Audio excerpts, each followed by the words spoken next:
할렐루야. 종료주의를 맞이한 우리 모든 창대교회 성도들에게 우리 주 예수 그리스도의 보혈의 은혜가 가득하기를 주님의 이름으로 축복합니다. 여러분, 사람이 어떻게 생각하고 또 어떻게 바라보느냐에 따라서 사물만이 아니라 사람에 대해서도 전혀 달리 평가를 합니다. 그래서 똑같은 사람도 똑같은 일을 해도 어떤 사람에게는 영웅이 되고 어떤 사람에게는 역적이 되기도 하는 거죠. 어떻게 바라보고 평가하느냐에 따라서 완전히 다르게 해석이 됩니다. 누군가에게는 정의로운 길을 걸어가는 자가 누군가에게는 변절자가 될 수 있습니다. 누군가에게는 변절자인데 누군가에게는 옳은 길을 가는 사람으로 인정받기도 합니다. 여러분, 우리 조선의 역사 인물 가운데 변절자의 상징이 누구죠? 신숙주. 사실은 그는 뛰어난 능력을 바탕으로 화려한 경력과 그리고 중요한 업적을 이룬 조선 전기의 대표적인 명신입니다. 그러나 쑥주나물이라는 표현이 상징하듯이 절개를 저버리고 영달을 선택한 변절자의 표상으로 지목되어 상대적으로 대단히 폄하된 인물이 되고 말았습니다. 똑같은 사건을 가지고도 사람들은 자신이 가지고 있는 생각에 따라서 달리 평가를 내리고 있기 때문입니다. 요즘 우리 사회가 그 자극적 단어에 길들여져 가고 있는 것 같아요. 음식도 아주 자극적인 거에 사람들이 매력을 느낍니다. 아주 그냥 매운 거, 아주 기절할 정도로 매운 맛에. 그게 뭐냐면 그만큼 사람들이 보편적인 거에서는 느끼지를 못하는 거예요. 그 음식을 먹어도 그냥 귀가 쨍할 정도로 그냥 막 정신이 없을 정도로 자극적인. 그리고 말을 들어도 보편적인 이야기 가지고는 충격이 안 오니까 아주 자극적으로, 아주 그냥 톤을 높이고 그런 아주 자극적인 얘기에 사람들이 환호를 합니다. 왜 그랬을까 생각해 보니 자극적인 말을 하는 것에 대해서 군중이 반응을 해주니까. 그래서 잔머리만 가득한 일부 정치인들의 영향이 크다는 생각이 들어요. 소위 사이다 발언을 하는 사람들이 국회의원이 되다 보니 정치의 뜻이 있는 사람들도 한결같이 그것을 닮아서 자극적인 말을 만들어내고 있는 거예요. 이런 풍토 때문에 공천을 받기 위해서 간도, 쓸개도 빼놓고 간사하고 치졸한 행동을 하는 사람들이 많아지는 겁니다. 왜냐하면 아무리 뛰어난 인재도 공천을 받지 못하면 어떻게 본 게임을 할 수가 없으니까 일단은 공천을 받아야 되니 간도 빼고 쓸개도 빼고 때로는 당대표를 위해서 자극적인 발언도 하고 그래서 눈에 띄어야 된단 말이죠. 그래서 국회의원이 되기 전에는 굉장히 인격적인 사람이었는데 국회의원이 되고 나니까 동네 양아치보다 더한 그러한 말도 하고 건달도 하는 국회의원들이 많아지고 있는 거예요. 왜냐하면 점잖게 얘기하고 저거는 이렇게 눈이 번쩍 뜨지 않아요. 여러분 실질적으로 그렇잖아요. 이렇게 꾸벅꾸벅 졸고 있다가도 저런 개새끼 봤나? 그럼 벌써 눈이 빡 뜨잖아요. 우리 사회가 그렇게 돼버렸단 말이에요. 치졸하고 변절하는 그러한 사람들이 많아지는 거예요. 하지만 그게 뭐 요즘 시대만이 아니라 고대 시대부터 개인의 이익을 위해서 치사하고 치졸한 자들이 생겨 있습니다. 그건 예수님의 제자도 마찬가지예요. 예수님 가장 가까이에서 3년을 함께했던 가룟 유다도 그랬잖아요. 그런 예수님의 제자로 부름을 받았을 때만 해도 주님을 위해서 목숨까지도 바칠 것 같은 결기가 있었습니다. 예수님이 유대인의 왕이 되어 세상 권력을 잡을 줄 알았기 때문이에요. 그럼 내가 중요한 자리를 차지하리라. 왜냐하면 12제자 가운데 그래도 가룟 유다가 제일 머리가 좋은 사람이었거든요. 스스로 자기를 진단해 볼 때 내가 그래도 12제자 가운데 가장 머리가 좋은데 예수님이 권력을 잡으면 가장 중요한 자리는 내 거다라고 생각을 한 거예요. 그런데 시간이 지나면서 실망이 되는 거죠. 예수님이 유대의 왕이 될 조짐이 전혀 보이지 않을 뿐만 아니라 계속해서 낙심이 되는 얘기만 하는 거예요. 예수님이 가는 길이 고난이요 죽음이라는 말씀까지도 하는 겁니다. 가룟 유다는 슬슬 마음속에 회의감이 들기 시작하죠. 기대했던 모든 것이 다 물거품이 되었다는 생각이 들기 시작하는 거예요. 그러다 보니 무슨 생각이 났을까요? 지난 3년의 세월 동안 오로지 예수님만 따라다녔던 그 모든 것이 허망하다는 생각이 들 뿐만 아니라 너무너무 아까운 거예요. 그래서 결국은 예수님을 팔아넘기는 변절자가 되었고 복음이 전해질 때마다 배신자로 알려지고 있는 거예요. 한마디로 가룟 유다는 가장 치사한 제자가 된 겁니다. 사람들은 가룟 유다 그러면 전부 예수님을 팔아버린 변절자, 치사한 인생으로 얘기합니다. 그런데 예수님의 12제자 가운데 가룟 유다만이 아니라 잠깐이지만 12제자가 다 배신의 모습을 보일 때가 있었습니다. 예수님께서 겟세마네 동산에서 검과 뭉치를 들고 나타난 로마 군인들에게 붙잡히는 것을 보자 일시에 다 도망가 버렸어요. 마치 들판에 새떼가 날아가듯이 한꺼번에 후루룩 하고 날아가 버린 겁니다. 일시에 도망갔어요. 마가복음 14장 50절에 제자들이 다 예수를 버리고 도망하니라 그럽니다. 다 새떼들 날아가듯이 확하니 날아가 버렸어요. 예수님 앞에서 죽음의 길이라 할지라도 함께 하겠다고 하였던 제자들이었지만 그 상황에서는 두려움과 무서움 때문에 예수님을 일단 떠나버리고 말았던 겁니다. 이것이 바로 어쩔 수 없는 인간의 약한 모습을 우리에게 보여주고 있는 거예요. 이게 인간이죠. 그런데 중요한 게 있습니다. 제자들이 단순히 무서워서 도망을 했을까요? 아니에요. 이유가 있습니다. 도망간 이유. 단순히 무서워서 도망간 게 아니지요. 그들은 예수님이 원하시는 신앙적 열심이 무언가를 몰랐던 자들입니다. 신앙적 열심. 예수님이 원하시는 신앙적 열심이란 주님의 좌우편에 앉는 자가 아니라 주님과 함께 고난의 잔을 마시는 거였습니다. 이게 주님이 원하는 신앙의 열심인 거예요.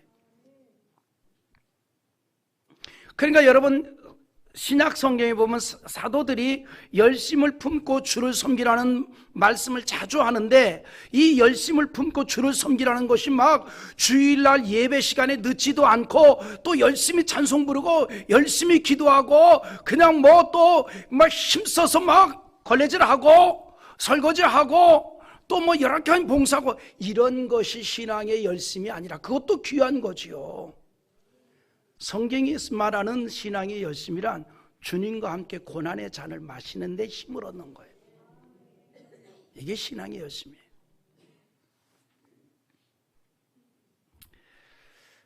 예수님이 원하는 신앙의 열심이란 예수님과 함께 하는 것이고 예수님과 함께 따라 행하는 거예요. 믿음의 증거는요, 하나님의 뜻에 순종하는 것 이겁니다. 내 믿음의 증거가 뭐냐? 내가 믿음 있는 사람이라는 게 뭐냐? 주님과 함께 고난에 참여하는 것, 주님의 뜻에 따라 순종하는 것, 이게 믿음이에요. 하나님의 뜻에 따라 사는 것, 이게 믿음입니다.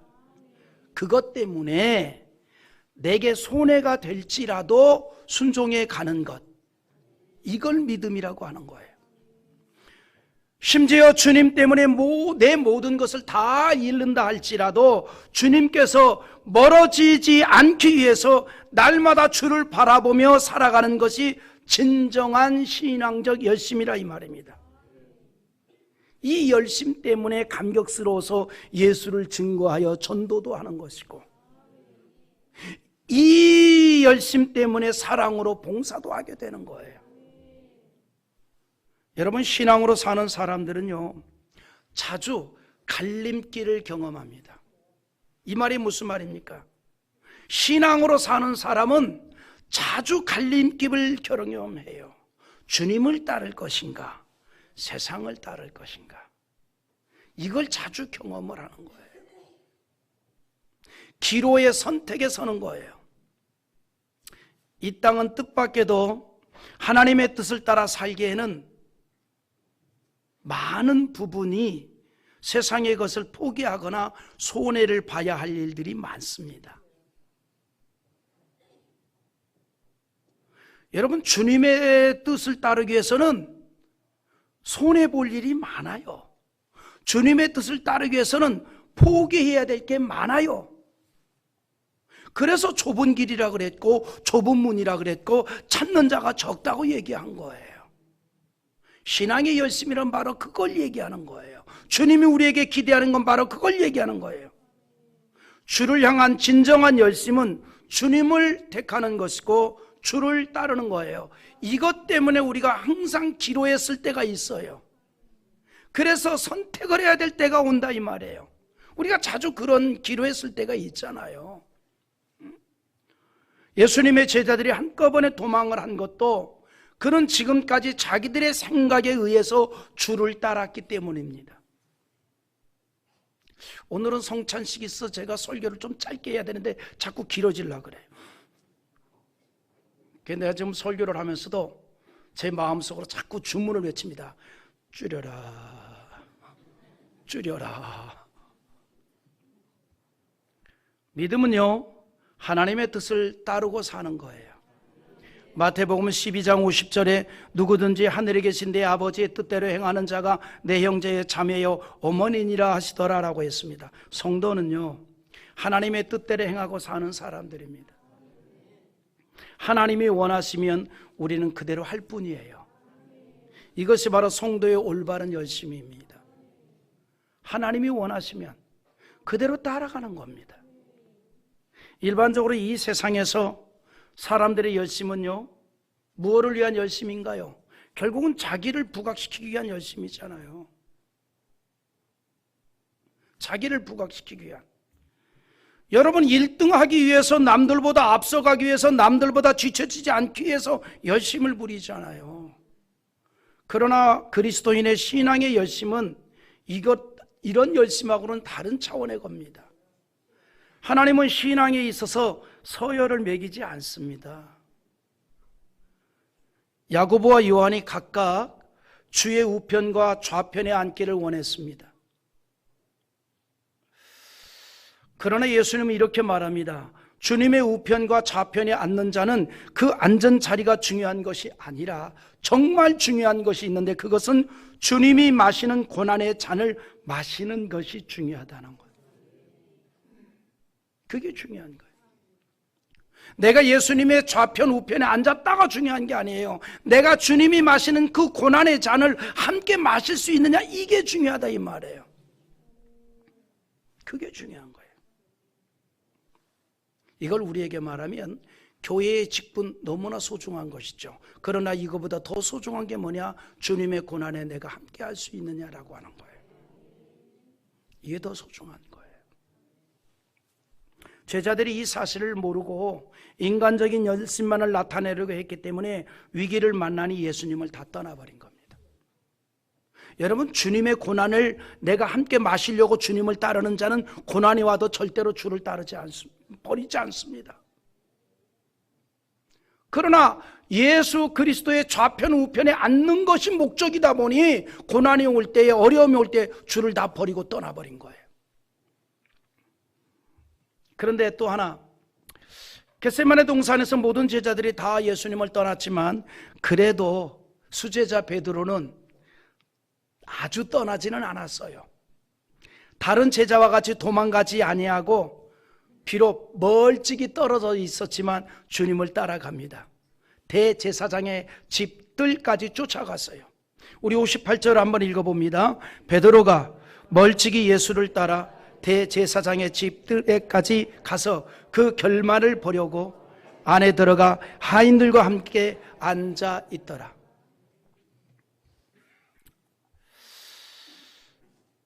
베드로는 다른 제자들처럼 예수님을 버리고 도망하지는 않았습니다. 그러나 한순간 그도 연약한 인생이라는 것을 보여줍니다. 예수님을 배신하는 경험을 했습니다. 예수님에 대한 자신의 신앙을 잠시 감출 것이냐, 아니면 당당하게 고백을 할 것이냐 라고 하는 선택의 기로에서 그는 주를 부인합니다. 실패를 했습니다. 죽어도 주를 부인하지 않겠다는 열정을 보였던 베드로였지만 결국 목숨이 위태로운 지경에 이르자 그 선택은 주님이 아니라 자기 자신을 위한 선택이 되었다 이 말이죠. 여러분, 신앙이 뭐냐면요, 예수 앞에 치사하지 않는 거예요. 우리 그렇게 자주 얘기하잖아요. 인생을 좀 치사하게 살지 말자. 근데 이걸 우리는 하나 더 합시다. 신앙에 있어서 치사하지 말자. 치사하다는 게 뭐예요? 가야 될 길을 걸어가지 못하는 게 치사한 거 아니에요. 여러분, 언제 치사하다 그럽니까? 그런 단어를 안 써봐서 모르죠. 지금까지 잘 살아오셔서 들어보지도 않았고. 근데 우리 가끔 하잖아요. 이야, 치사하게 지들끼리 갔냐. 나 빼고 말이지.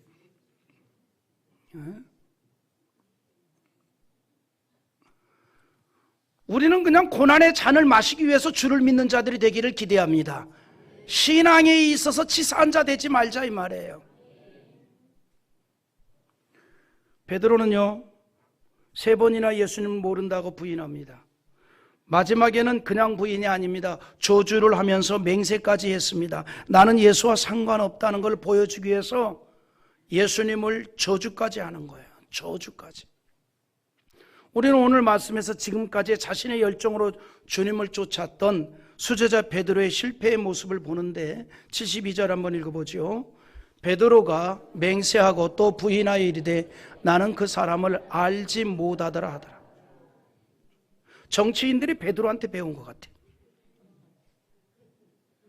희한하게 정치인들이 똑똑하게 사람들이 다, 나는 이해가 안 가는 게 사법고시 합격을 해서 검사 판사 되고 그래 국회의원을 3선 4선까지 한 사람이 어떤 위기에 닥치면 기억이 안 납니다. 생각이 안 납니다. 아니, 그렇게 기억 안 나고 생각나지 않으면서 어떻게 나라를 끌어가는지 모르겠어. 빨리 은퇴해야죠, 그런 사람들은.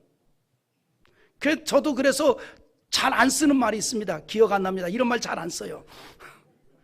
그냥 뻔뻔하게 언제 그랬어? 그렇지. 차라리. 그렇게 기억이 안 나면 그만둬야지. 그 똑똑한 사람들이. 이게 선거가 앞두니까 이런 얘기도 하는 거예요. 그러니까 여러분들 지역구에 무슨 국회의원들 가운데 자주 기억이 안 납니다, 생각이 안 납니다, 이런 사람들은 절대 뽑으면 안 돼요. 그런 사람들이 어떻게 나란 일을 해나갑니까? 집이나 제대로 찾아가는지 몰라. 저는 모든 게 다 기억나니까 이렇게 목회하고 있잖아요. 그래서 저는 안 납니다라는 말 안 해요. 차라리 그냥 언제 그랬어 라고. 그게 차라리 낫지. 예수님의 제자로서 예수님과 3년을 함께 했잖아요. 근데 베드로가 이렇게 말합니다. 맹세까지 합니다. 부인을 합니다. 나 그 사람 절대 알지 못한다. 본 적이 없다. 어느 당 대표 같았고 여러분, 오늘 본문에서 보여준 베드로의 모습에서 우리는 나의 실패를 생각해야 합니다. 사람은 누구나 실패하면서 인생을 살아가게 되지요. 실패 없는 인생이 어디 있습니까? 실패 있지요. 만약에 한 번도 실패하지 아니하고 세상을 살았다면 그 사람은 하나님도 필요 없고 누구도 믿지 않고 오직 자기 자신을 과시하면서 교만 속에서 살아가게 될 것입니다. 그러나 반대로 실패를 통해서 오히려 자신의 부족함을 볼 수가 있는 게 은혜입니다. 지금까지 베드로는 예수님을 따름이 있어서 대속의 제물로 오신 예수님으로 따른 것이 아니었습니다. 십자가에서 우리의 죄를 위해서 드려지는 산 제물이 되는 그 예수님의 제자로 따른 것이 아니라 세상의 권세에 대한 기대감으로 따랐기 때문에 생사의 갈림길에서 예수를 부인할 수밖에 없었던 거예요. 예수님이 십자가에서 죽으신 것은 우리를 구별된 백성이 되도록 하기 위해서입니다. 골로새 1장 22절에 이제는 그의 육체의 죽음으로 말미암아 화목하게 하사 너희를 기록하고 흠없고 책망할 것이 없는 자로 그 앞에 세우고자 하였으니 라고 했습니다. 너희를 거룩하게 라고 하였는데 거룩이란 말이 분리되다 나뉘다는 의미입니다. 예수님께서 십자가의 제물이 되신 것은 세상에서 우리를 하나님의 백성으로 분리하기 위해서입니다. 그래서 천국 백성이 되도록 하기 위해서 십자가에 달리셨다는 사실이죠. 우리가 그 보혈의 은혜로 인하여 천국 백성이 되었습니다. 이제 우리는 이 땅에서부터 분리된 백성입니다. 이 땅에서 거룩한 백성이 되는 천국 백성이 되었습니다. 그러므로 우리는 이 땅에서 분리된 인생으로 살아가는 거예요. 그리스도인은 세상 사람들에게 분리된 자들이고 이방인입니다. 그래서 핍박을 받기도 하고 조롱을 당하기도 하는 거예요. 그럼에도 불구하고 우리는 분리된 자의 모습으로 살아가야 한다는 거죠. 하지만 우리가 연약하기에 자주 우리의 삶의 현장에서 분리된 자가 아니라 세상 속에 묻힐 때가 있습니다. 예수님을 3번이나 부인했던 베드로처럼 될 때가 있습니다. 오늘 사랑하는 성도 여러분, 이 고난 주간을 맞이하면서 우리는 신앙에 있어서는 치사한 자가 되지 맙시다. 그러나 베드로는 예수님을 3번 부인하고 나서 닭이 울자 닭 울기 전에 너가 3번 나를 부인하려는 예수님의 말씀이 생각이 나 밖에 나가 심히 통곡을 합니다. 우리 75절 한번 읽어보겠습니다. 이에 베드로가 예수의 말씀에 닭 울기 전에 너가 3번 나를 부인하리라 하심이 생각나서 밖에 나가서 심히 통곡하니라. 베드로의 이 통곡은 어떤 의미가 있었을까요? 베드로는 자신을 알게 된 것입니다. 예수님 앞에서 장담했던 그 어리석은 사실을 깨달은 것입니다. 철저하게 자신의 약함을 알았습니다. 자신의 약함을 모르면 결국 베드로와 같이 자신의 열정을 믿음으로 착각하고 살아가게 되는 것이에요. 여러분, 믿음은 뭐냐? 실패 속에서 주를 바라보는 겁니다. 인간은 얼마든지 앞서 말씀드린 대로 실패할 수 있어요. 날마다 실패를 연속하는 삶을 사는 것이 바로 우리 인생입니다. 그러나 중요한 것은 주께서는 바로 우리들의 실패 속에도 함께 한다는 것이지요. 예수님께서 너가 3번 나를 부인하리라 라고 말씀하실 때 이미 베드로의 실패를 예수님은 알고 계셨고, 그러나 그 실패에도 함께 하신다는 것을 전제하고 있는 거예요. 중요한 것은 그래도 베드로가 주님의 말씀을 기억하였다는 사실입니다. 그리고 여전히 주님이 함께하고 있다는 사실을 알았습니다. 예수님은 여전히 베드로를 향한 마음이 떠나지 않았어요. 그래서 고향으로 돌아간 그를 찾아오셨고 너가 나를 사랑하느냐라고 물었고 내 어린 양을 먹이라는 사명을 다시 그에게 주었습니다. 여전히 하나님의 보호를 받고 있는 하나님의 백성이라는 사실을 알게 되었습니다. 그래서 베드로전서 1장 5절에서 이렇게 말하는데 우리 한번 나같이 읽어봅니다. 너희는 말세에 나타내기로 예비하신 구원을 얻기 위하여 믿음으로 말미암아 하나님의 능력으로 보호하심을 받았느니라. 하나님은 우리가 실패한 것을 따지지 않습니다. 다만 실패의 자리에서 자신의 약함을 고백하고 주님을 바라보느냐 따르느냐라고 하느냐, 이것이 중요하다 이 말이죠. 주께서 그걸 귀히 여깁니다. 우리의 신앙에서 중요한 것은 십자가의 주님을 따르려는 진정한 의지입니다. 바울 사도의 십자가 고백이 있는데 결론을 우리 함께 읽고 마치겠습니다. 갈라디아 2장 20절입니다. 내가 그리스도와 함께 십자가에 못 박았나니 그런즉 이제는 내가 사는 것이 아니요 오직 내 안에 그리스도께서 사시는 것이라. 이제 내가 육체 가운데 사는 것은 나를 사랑하사 나를 위하여 자기 자신을 버리신 하나님의 아들을 믿는 믿음 안에서 사는 것이라. 아멘. 바울은 예수님께서 우리를 위해서 십자가에 희생을 하였듯이 자신도 십자가에 못 박았다라고 고백을 합니다. 여러분, 참된 신앙의 출발을 고백한 것입니다. 여러분, 기독교 신앙의 중심은 십자가입니다. 다시 말해서 예수 그리스도의 고난의 잔을 함께 마시는 것, 십자가의 주님과 함께 하는 것, 희생을 말합니다. 우리가 이 십자가 신앙으로 주님의 뜻을 이 땅에서 이루어가는 멋있는 하나님의 자녀들 될 수 있기를 주님의 이름으로 축원합니다.